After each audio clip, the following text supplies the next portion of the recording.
Do livro O Consolador. Terceira parte. Evangelho, religiões. Pergunta 292. Em que sentido deveremos tomar o conceito de religiões?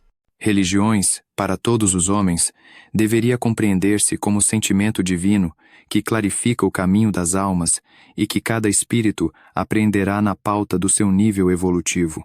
Neste sentido, a religião é sempre a face augusta e soberana da verdade. Porém, na inquietação que lhes caracteriza a existência na Terra, os homens se dividiram em numerosas religiões, como se a fé também pudesse ter fronteira, à semelhança das pátrias materiais, tantas vezes mergulhadas no egoísmo e na ambição de seus filhos. Dessa falsa interpretação têm nascido no mundo as lutas antifraternais e as dissensões religiosas de todos os tempos.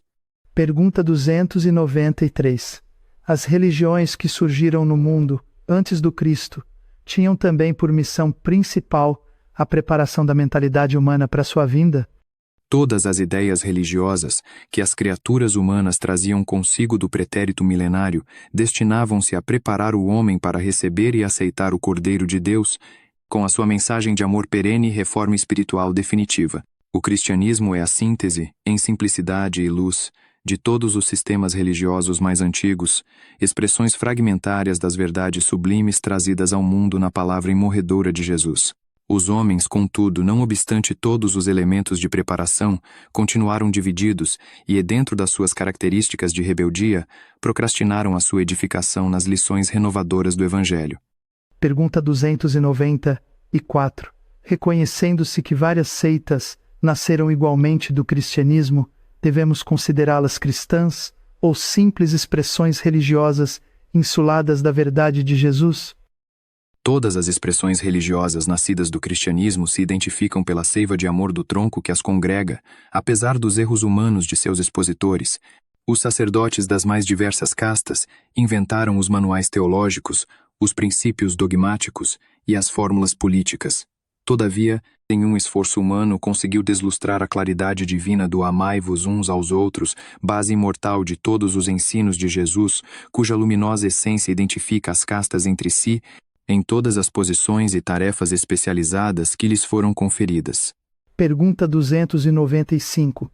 Se as seitas religiosas nascidas do cristianismo têm uma tarefa especializada, qual será a das correntes protestantes, oriundas da Reforma? A Reforma e os movimentos, ou esse lhe seguiram, vieram ao mundo com a missão especial de exumar a letra dos evangelhos, enterrada até então nos arquivos da intolerância clerical, nos seminários e nos conventos, a fim de que, depois da sua tarefa, pudesse o Consolador prometido, pela voz do Espiritismo cristão, ensinar aos homens o Espírito divino de todas as lições de Jesus. Pergunta 296.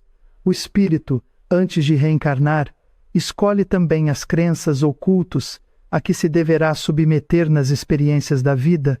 Todos os espíritos, reencarnados no planeta, trazem consigo a ideia de Deus, identificando-se de modo geral nesse sagrado princípio.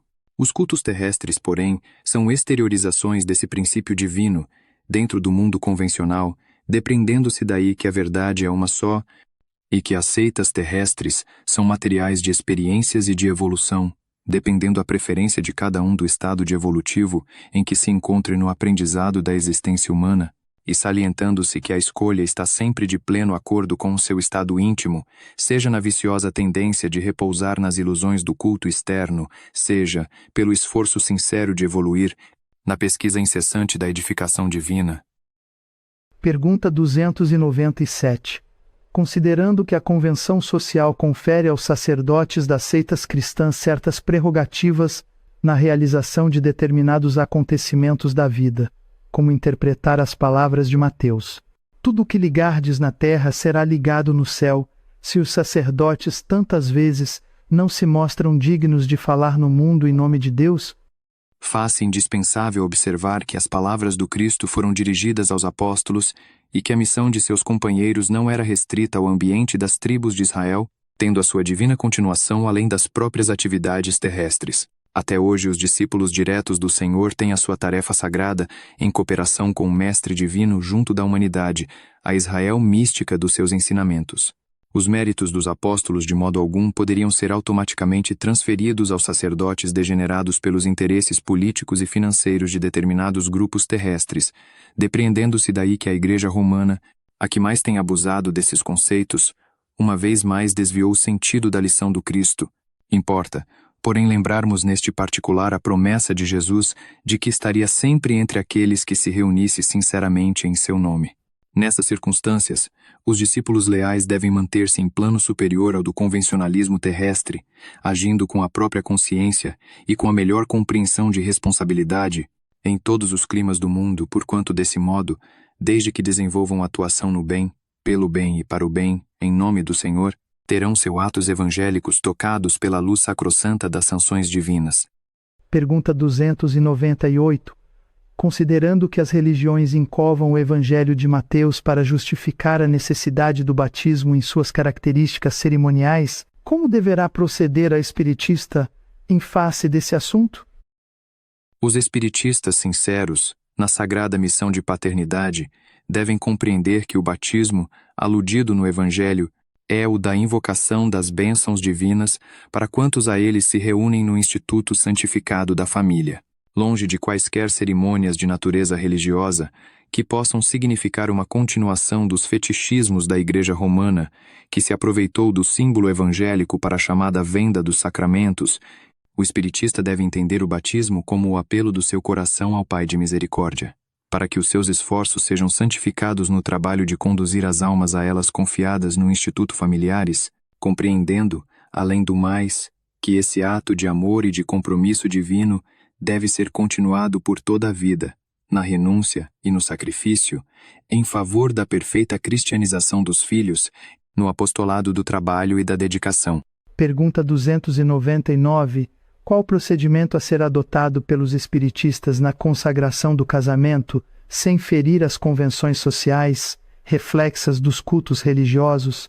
Os cultos religiosos, em sua feição dogmática, são igualmente transitórios, como todas as fórmulas do convencionalismo humano.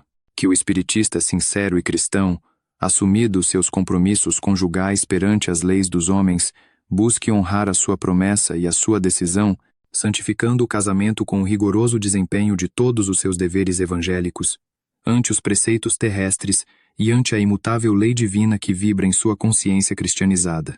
Pergunta 300. Como interpretar a missa no culto externo da Igreja Católica? Perante o coração sincero e fraternal dos crentes, a missa idealizada pela Igreja de Roma deve ser um ato exterior, respeitável para nós outros, como qualquer cerimônia convencionalista do mundo, que exija a mútua consideração social no mecanismo de relações superficiais da terra. A Igreja de Roma pretende comemorar, com ela, o sacrifício do Mestre pela humanidade. Todavia, a cerimônia se efetua de conformidade com a posição social e financeira do crente. Ocorrem dessa maneira as missas mais variadas, tais como a do galo, a nova, a particular, a pontifical, a das almas, a seca, a cantada, a chã, a campal, etc., adstritas a um prontuário tão convencionalista e tão superficial que é de admirar a adaptação ao seu mistifório por parte do sacerdote inteligente e afeito à sinceridade. Pergunta 301. As aparições e os chamados milagres relacionados na história da origem das igrejas são fatos de natureza mediúnica? Todos esses acontecimentos, classificados no domínio do sobrenatural, foram fenômenos psíquicos sobre os quais se edificaram as igrejas conhecidas, fatos esses que o Espiritismo veio a catalogar e esclarecer na sua divina missão de Consolador. Pergunta 302. Como compreender a afirmativa de Jesus aos judeus? Sois deuses? Em todo homem repousa a partícula da divindade do Criador, com a qual pode a criatura terrestre participar dos poderes sagrados da criação. O Espírito encarnado ainda não ponderou devidamente o conjunto de possibilidades divinas guardadas em suas mãos, dons sagrados tantas vezes convertidos em elementos de ruína e destruição. Entretanto, os poucos que sabem crescer na sua divindade, pela exemplificação e pelo ensinamento, são cognominados na terra santos e heróis, por afirmarem a sua condição espiritual, sendo justo que todas as criaturas procuram alcançar esses valores, desenvolvendo para o bem e para a luz a sua natureza divina. Pergunta 303. Qual o sentido do ensinamento evangélico? Todos os pecados ser-vos-ão perdoados, menos os que cometerdes contra o Espírito Santo. A aquisição do conhecimento espiritual, com a perfeita noção de nossos deveres, desperta em nosso íntimo a centelha do Espírito Divino, que se encontra no âmago de todas as criaturas.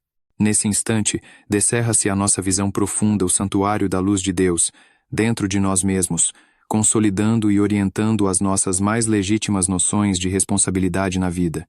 Enquanto o homem se desvia ou fraqueja, distante dessa iluminação, seu erro justifica-se, de alguma sorte, pela ignorância ou pela cegueira.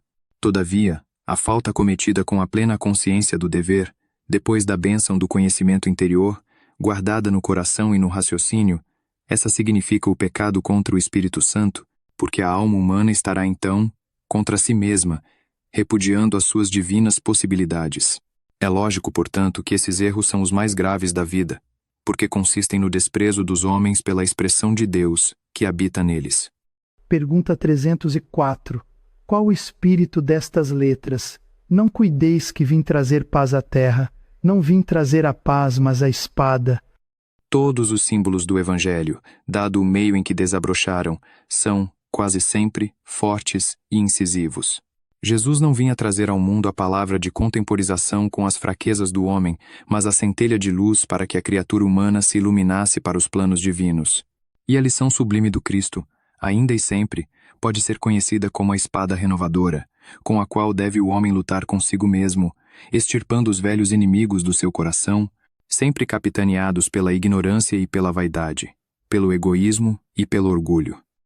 Pergunta 305. A afirmativa do Mestre. Porque eu vim pôr em dissensão o filho contra seu pai, a filha contra sua mãe, e a nora contra sua sogra, como deve ser compreendida em espírito e verdade? Ainda aqui, temos de considerar a feição antiga do hebraico, com a sua maneira vigorosa de expressão. Seria absurdo admitir que o Senhor viesse estabelecer a perturbação no sagrado instituto da família humana, nas suas elevadas expressões afetivas, mas, sim, que os seus ensinamentos consoladores seriam fermento divino das opiniões, estabelecendo os movimentos naturais das ideias renovadoras, fazendo luz no íntimo de cada um, pelo esforço próprio, para a felicidade de todos os corações. Pergunta 306. E tudo o que pedirdes na oração, crendo, recebereis. Esse preceito do Mestre tem aplicação, igualmente, no que se refere aos bens materiais. Seja feita a vossa vontade, da oração comum, constitui nosso pedido geral a Deus, cuja providência, através dos seus mensageiros, nos proverá o espírito ou a condição de vida do mais útil, conveniente e necessário ao nosso progresso espiritual, para a sabedoria e para o amor.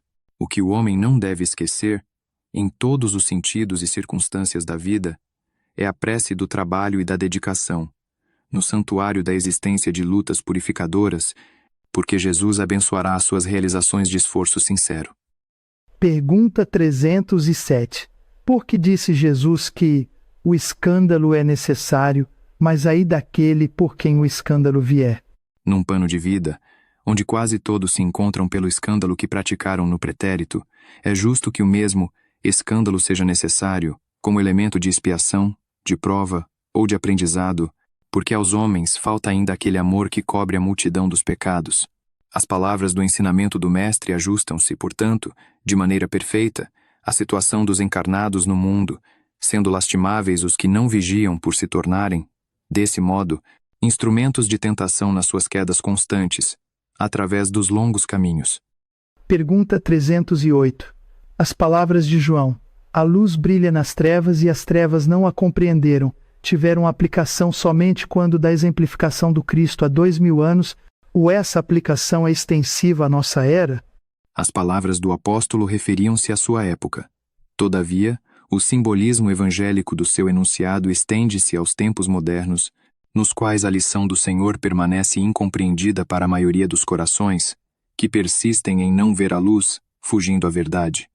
Pergunta 309. Em que sentido devemos interpretar as sentenças de João Batista? A quem pertence a esposa é o esposo, mas o amigo do esposo que com ele está e ouve, muito se regozija por ouvir a voz do esposo. pois este gozo eu agora experimento. É preciso que ele cresça e que eu diminua. O esposo da humanidade terrestre é Jesus Cristo, o mesmo Cordeiro de Deus que arranca as almas humanas dos caminhos escusos da impenitência.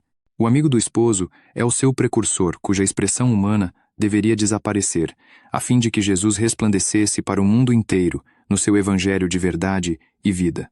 Pergunta 310.